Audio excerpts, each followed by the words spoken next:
Assalamu alaikum wa rahmatullahi wa barakatuh, brothers and sisters. I hope you're well. So I want to take a couple of minutes today and just to address you guys and share some really important things with you.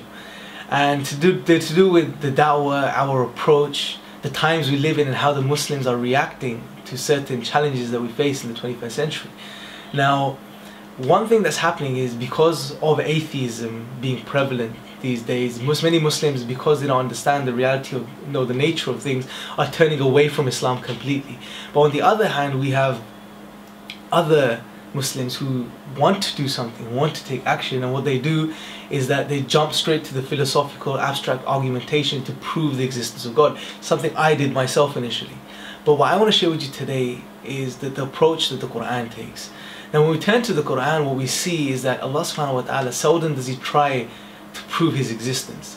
What Allah subhanahu wa ta'ala does is that He takes us from His creative power to worshipping Him.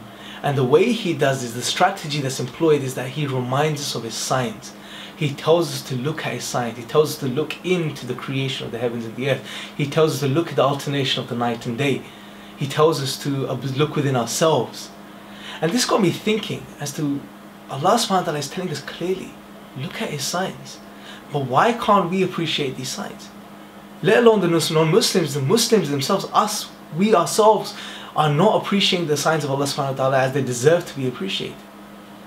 And one of the reasons I believe is because we develop a sense of arrogance. We think we know best, because of the times we live in, especially with the scientific method, which I'm going to deconstruct and show you what it really is and how amazing it really is. But we live in a time where we have such methods, and for some reason we think we develop this sense of arrogance that we know how things work. We're so intelligent, we don't need God, we don't need to appreciate these signs. This is the sort of mindset that we develop. But what I want to do is I want to break this down, and the first thing I want to do is I want to share a profound verse from the Quran, which is found in chapter 16 verse 4.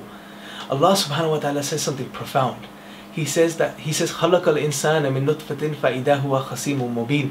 He says that He created, and I'm paraphrasing, He said He created mankind from a drop of semen, a drop of mingled, despised fluid, and almost instantaneously this very creation stands in front of Allah as an adversary, as a contender. Think about this, brothers and sisters, for a second. Look what Allah subhanahu wa ta'ala is doing. He's reminding us of our origins. He's reminding us that we came from a drop of dead fluid, dirty fluid. At 20, 30, 40 years later, we're a fully functioning human being who can think, who can reflect, who can ponder, who has senses to observe the physical world around us. Think about this. 20, 30, 40 years. Such a small period of time, we go from a dead drop of fluid to a fully functioning human being. And this really humbles us. It almost changes our mindset from, oh my God, I don't even believe in God. What's God done for me? I have science. I know better. To hold on, look at where you came from, mate. Look at where you came from. So instead of maintaining and being boastful or self-deluding yourself in the position that you're holding that God doesn't exist, I don't need God, reflect over what's important. How did you go from A to B? How did you go from a drop of fluid to this creation? The atheists that may be listening in, the people that are just in complete denial of God may say, well, we have science. We know how a drop of despised fluid or mixed semen and egg turn into a human being. We know this. And this is what I want to deconstruct now. For the Muslims and non-Muslims, because I want to really appreciate something. Science tells us the how. It can tell us, it can observe this process and tell us how it works. It can never tell us the why. I'll give you an analogy. Imagine you walk into a factory and there is a machine, and the machine is producing pens. You commission a scientist for 10 years to break down how this machine is producing the pens. He'll come back 10 years later with a detailed report, and he'll be able to tell you exactly how this machine works. He'll tell you the mechanics, how the gears are aligned, how everything works. But he can never tell you the why. He can never tell you who created the machine. He can never tell you who's in control of the machine. He can never tell you why the machine was created. These questions are beyond the scope of science. Now, just because science cannot answer these questions, it does not mean that these questions have no answers. Science is limited to what's physically observable. Once we can appreciate this, brothers and sisters, we will realize that yes, we went from a drop of fluid to a human being, and yes, science tells us the how, but who allowed this to happen? Can this possibly be a product of some blind random processes? Of course not. It allows us to appreciate Allah subhanahu wa ta'ala even more. And if anything, when we understand the how even of how things work, it should bring us closer to Allah. Why? I'll give you another analogy. Imagine a clock. The scientists come and they peel away the face of the clock which has the digits written on it, the numbers written on it. They peel this face away, revealing the mechanics of the clock, revealing the gears and the precise alignments of these gears.